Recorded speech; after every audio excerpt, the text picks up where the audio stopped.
Got another blind reacts to Charles Manson. He's doing a 93 interview. I think he did an 87 interview that we looked at. He's doing a 93 interview with Diane Sawyer. And from as you can see here, he looks a little bit more menacing. Probably it's getting closer. I don't know exactly when he died, but maybe it's getting closer, and maybe a certain reality is hitting. In the last one that we analyzed, he was up, he was lighthearted, he wasn't worried about a thing. But just based off what I'm seeing right here, it looks like there's a reality that has set in that he's trying to communicate just from looking right here. So let's go. Of that's got your mind locked up? No, I don't understand. Go over to the morgue and look at all them people. Just explain to me, though. I'm not dumb. Explain to me simply why that house that night. Why they Which were house? there. Which night? The house on Cello Drive, the Tate house. Antagonistic. He's antagonizing her. He thinks we talked about last video. He thinks people don't know anything. He talks to them like they don't know anything, and that's what he's doing here. He's antagonizing her. What do you know? You're out in this this do good or feel good or pretty world, but there's a whole dark world out here, and you're living in this fake world. I live in the real world. Why did they go there that night? Because Tex had been there before, and he went to a familiar place. And why did they kill that night? What did they think they were doing for you? They freaked out, man. Tex was stoned. He went, everybody was loaded, man. He said he wasn't. He said he was coming off an LSD trip. He had those people, not around me. He didn't have those because I wouldn't allow those on that ranch. I kick ass over there. He says I don't allow he that stuff around me. I take a little LSD, none of that was destructive. You can ask any of them other girls that'll tell you the other side of this game. I don't play drugs. I play light, jibby dabby chippy, but I don't really get down heavy with it. What did they think they were? Are we ready here, man? Yeah, we're ready. Yeah, we ready here? Ready. Okay, ready. War. What did they think they were? We are at war now. But what did they think they were doing for you? They wasn't doing anything for me. What did they think they were doing for you? Okay. If you look at how he's, positioned, it's like he's trying to lord over her. If you are me and I am you, everything you do is for you, is for me too. So what did they think? If you're in one mind, if I am you and you are me and we are all together, and then who's responsible for come together? Over me right now. Over talking. It's all his fault. Oh, no, it's his fault. No, we put another false face on it. It's Halloween. It's your doing fault. Like that. So now, wait a minute. Mm-hmm. Criminal behavior's the same. It's mundane in most minds. Criminal will always go to a familiar place. Tex had been to that house. Tex went back to that house. Here's the conversation. Indian Mesa. We got 4 campfires. We got 4 queens on a motorcycle gang, a motorcycle group that rides SS motorcycles out of Venice, Santa Monica. So we're riding motorcycles and we're all up there and we got these fires going and we got this big problem that came up. I had to go to somebody for Tex.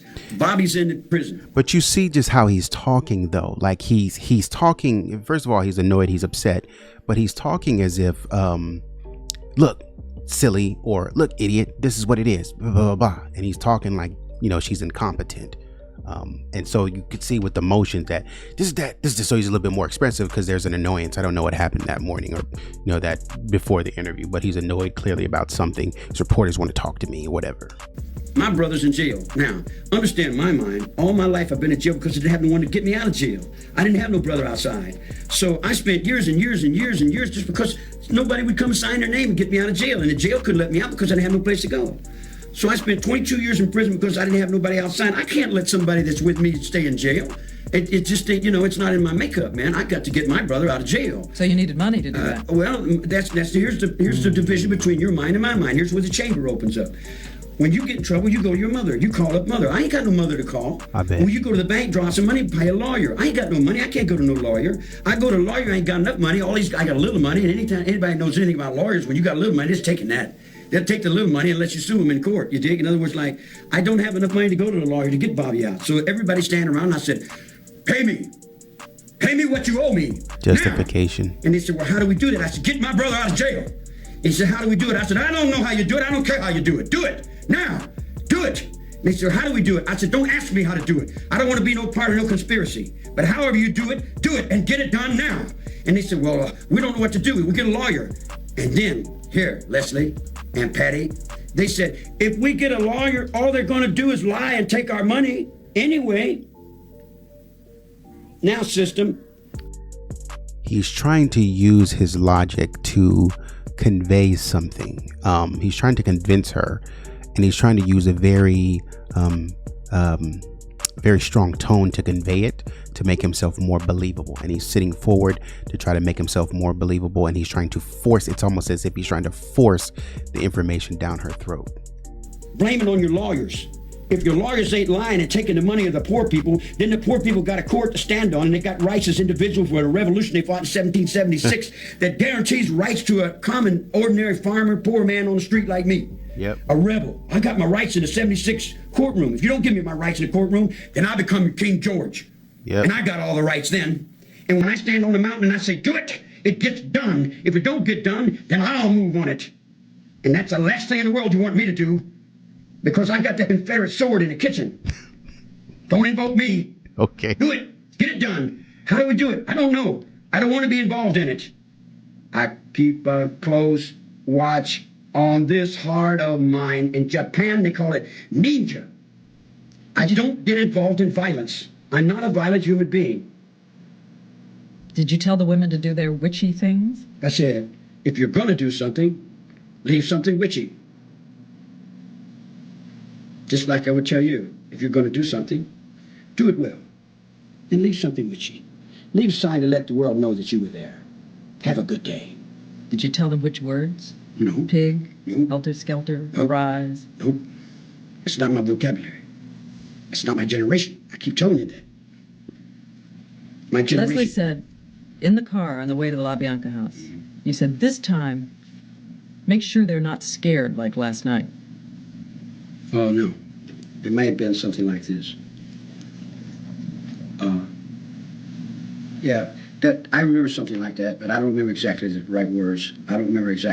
But that's a simple philosophy. She caught him. He's trying to force and say, this is my philosophy. You will believe me. This is what I'm telling you. And he's like, he's trying to force. And so that's how he kind of carried out his missions. That's kind of how he started the cult, speaking in the way that he's speaking. That's how you can motivate and persuade people, talking like this, and convince people that, hey, this guy seems to know what he did. He's talking about individuals who are less dominant like this. Get a dominant individual like this around them, he's going to be a little bit more dominant. And so that's what he's doing. And so that's his way of dealing with things. So when he comes in, like they were saying that he unalived the black man was his first one. I think that this was probably it. This is a bunch of alpha, dominant people coming together. And he's like, I'm the dominant. And so that he just, maybe he did or didn't mean to unalive people moving forward, but that domination tactic has to come out, and it's coming out here. I don't care what you do, you gotta get it done. And that's what he does. Philosophy from China. That's a Chinese philosophy. If you're gonna go to war and you're fighting your enemy, and somebody's afraid, it's a bad omen. It's bad. So you try to absorb the fear. I think the Hindus use that word karma, to balance of karma. And that's why you reassured Mr. LaBianca? No, I mentioned that in a conversation about something. What it was about, I don't know. But I remember the conversation. Look, listen, my words, I live and die by my words. I've lived and died by my words all my life, for 45 years in prison. I keep my word. My word is my bond. I walk on my word. I live on my word. Do you want the world to let you alone and turn away? Listen. I broke no law. Try to understand that. I broke no law.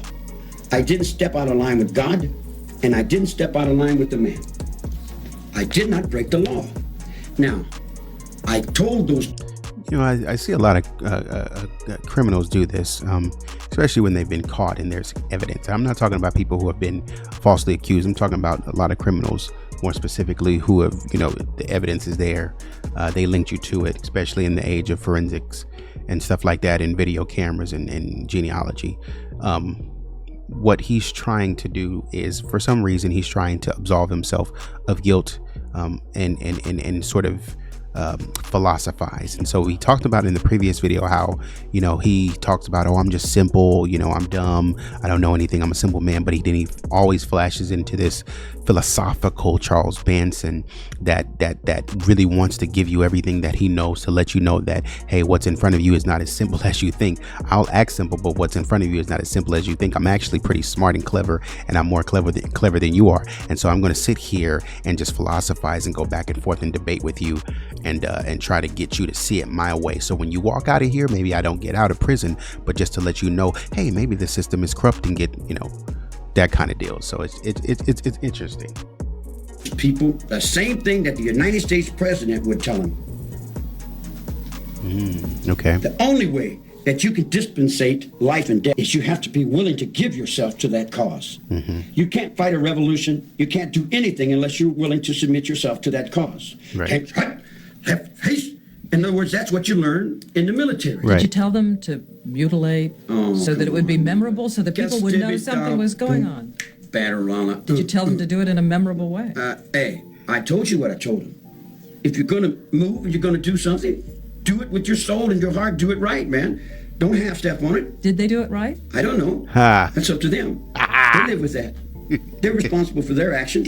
He will not admit to saying that he is a leader. Oh, they just did what they wanted to do. I'm a leader in terms of just like encouraging people to be more of themselves, but whatever they want to do, however they take it, is how they take it. I'm responsible for my actions. Right. You think the world's going to forget about you? Which world? Every person in here is a world. This united world of America. You think it's going to forget about you now and move on? Forgot. That's better. Boom, boom. We're trying to unify Germany now. Look here. See, here's another thing you guys don't understand. You got an underworld and an overworld. Correct. You guys live in the overworld. I live in the underworld. Here it goes. It's like you think the Second World War is over.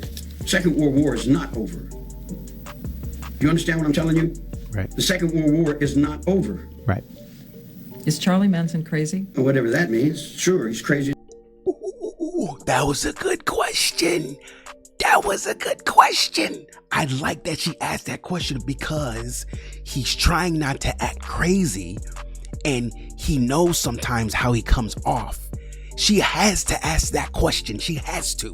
I love that she asked that question. I gotta ask this question because people think that you're crazy. And so I'm thinking you crazy from what I'm seeing as a reporter. You might be thinking that you're crazy, but from the way that you, and he's probably in his cell at nighttime thinking about how he can come off. And what he's trying to do is show you that I'm smart, I'm intelligent, I'm not as dumb as you think. But in some ways, my foolishness is better than your wisdom. That's what he's trying to do. And so I got to ask you, are you crazy? I want to see what he's about to do. How he's going to act after that. Is he going to hold it together and be like, philosophize, or go crazy? He's mad as a hatter. What difference does it make? A long time ago, being crazy meant something. Nowadays, everybody's crazy. So, I mean, synonymous. I mean, it's an irony, man. It's a pair of ducks. I mean, are you crazy? Dressed in black? You think I don't know everything that goes with that black you're dressed in? Yeah. Where's your black gloves? Philosophized it. You got your rings. You think I don't understand your blue rings and your yellow biscuit? You think there's anything wrong? Yeah, and then behind that, then, there's so. What do you think about all day long? I don't. I try not to think. I try to clear my mind. Good Are question. you a changed man? They say they're changed men. Changed. I was a changed man when I got out last time. I learned my lesson well. What's the lesson you've learned from all this? I don't exist in your world. I'm only what is. What it is. It is what it is. And Very militant. Do you think they were uniquely children of those times, or you think kids would do the same I thing? think those kids were beautiful. And do you think kids today would do the same thing? Oh, I for think you? now see, if I say that, you're going to put me in another conspiracy. And now everything that derives from this is going to be all my fault. I'm coming back because and I know it's you. Where does the buck stop? I just, Do you want to come back? Come back where? With more followers. Oh, come on, more followers. Ain't it just a boom, boom, baby, back, so random? You said you were the heart of the place. I had no followers. You said you were the energy of the place. I was the energy of the place only because I was there. I didn't even realize I was the energy of the place. I didn't know everybody out there was dead. I really didn't. He always jumps into this sort of baby talk, when somebody kind of frustrates him, and he doesn't really have any real words to say, so he just kind of baby talks his way through it. You know, I really honestly didn't know that everybody was running on what someone else said. You know, they said the kids come up and they said, what can we do? I said, do whatever you want to do. They said, you can't tell the children to do whatever they want to do. How did you learn what they'd done? But over the period of years, I figured it all out. I went through my mind and figured out how things happen, you know. But how did you learn what had happened those 2 nights, the next day and then the day? Oh, no, it took years, man. I've been going through a lot of changes in here. I was on cell 13 in death row, walking back and forth. Like, how did I end up here? I was headed for, I was going to San Diego. What did I do here? You know, and it was like, wow, this is not, I didn't pick this trip. I didn't ask for this hand. That's what I said. We'll hold you on the table and we deal this hand to you. Now you got a hippie cult leader. I'm not a hippie cult leader. I never was a hippie. I don't know what a hippie was, but man. I come back one more time. I want to ask this one more time. You were not a shocked man when they came back. All right, I'll put it to you this way. Would you do me a favor when you leave? Talk to this lieutenant and ask him if he's shocked by what goes on in here every day. I see blood in here every day. Every day someone's getting shot, someone's getting cut, someone's getting beat. I've lived in that all my life, woman. That don't wrinkle up my forehead. You can pile 100 dead bodies up in front of my cell and it don't set me to do nothing. Okay. You know, my mind is not set like that. I don't, I don't work like that. This cameraman, I tell you what, but you know, he always does this thing to where he sort of acts so desensitized to the world around him, but then he acts like he's in tune with the world around him. It's very interesting. Like he's jumping back and forth depending on what it is, what he feels is reasonable to seem in the world, and I'm of you guys. But I'm also desensitized. I can philosophize with the best of them, and I can, or I can back out and be like, oh, this world has nothing to do with me. I've seen so much, I've been through so much that, I don't have to really, I'm not really fazed by what you guys are fazed. And so he continues to make this sort of differentiation or comparison between the underworld and I guess the overworld, and that, the people in the overworld are softies, and, you guys don't really understand what real life is. Let me say this. I feel bad. If anybody feels bad, I don't like to see any negative happen to anyone. I don't like to see children die. I don't like to see automobile accidents. I don't like to see people hurting each other. I don't like none of that. I don't get a thrill out of that, you dig? But I'm not going to sit here and tell you a bunch of malarkey. I'm not going to fill you up with bunk. If I can't fill you up with right, I'm not going to fill you up with nothing. So I'm filling you up with this. I tell you, and I tell you right up into the highest peak of your understanding, I did not break the law. It's that simple. I did not break the law. Now, all my life you told me, system, society, ignorance of the law is no excuse. Now, if you don't know the law, that's sad. But why don't you take when you think about that woman and her 8.5-month-old baby. Oh my goodness, here we go. Let's bleed hearts. Let's bleed. Why don't we just cut ourselves and just die because we feel so... I'm gonna stop it here, but I do want to say, and I'll come back to this, but I do want to say that it seems like he's fed up. It seems like there's some element of being fed up, and there's a little bit more to this interview, so I will come back. But it seems like he's a little bit more fed up with society and people talking to him and people telling him. And one of the things is, I live in the underworld, and now I've gone deeper into the underworld by going into prison.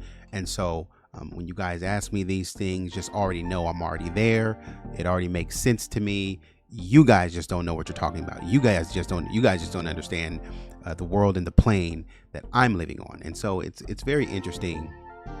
What triggers him and makes him upset is that he thinks people in a way are beneath him or beneath his understanding, just because he thinks that they don't understand.